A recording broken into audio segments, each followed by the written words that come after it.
Welcome to the Tech Egg. Don't get scrambled. Enjoy the video. In this video, I will explain how to drift your BMW M3 F80 using an easy method. First, ensure your car's driving modes are set for dynamic driving, often with traction control reduced or off. Always find a safe, controlled environment like a dedicated track or a large, empty skid pad. Start with very light throttle inputs to understand how your car responds and shifts its weight.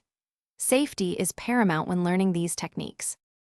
To initiate the drift, approach a corner at a moderate speed. As you turn the wheel, give a quick, firm press on the throttle. You can also use a slight brake tap or a quick clutch kick to help break the rear wheel's traction.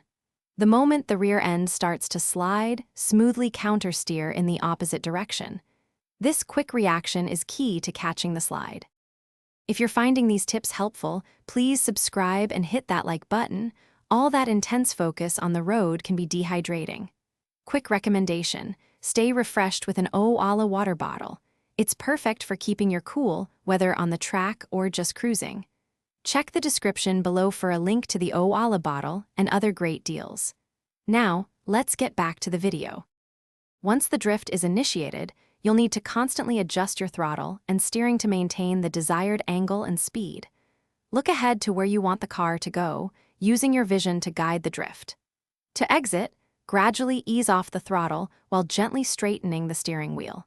The goal is a smooth transition back to straight-line driving, maintaining control throughout. Thanks for watching. Consider subscribing if I helped unscramble your problems.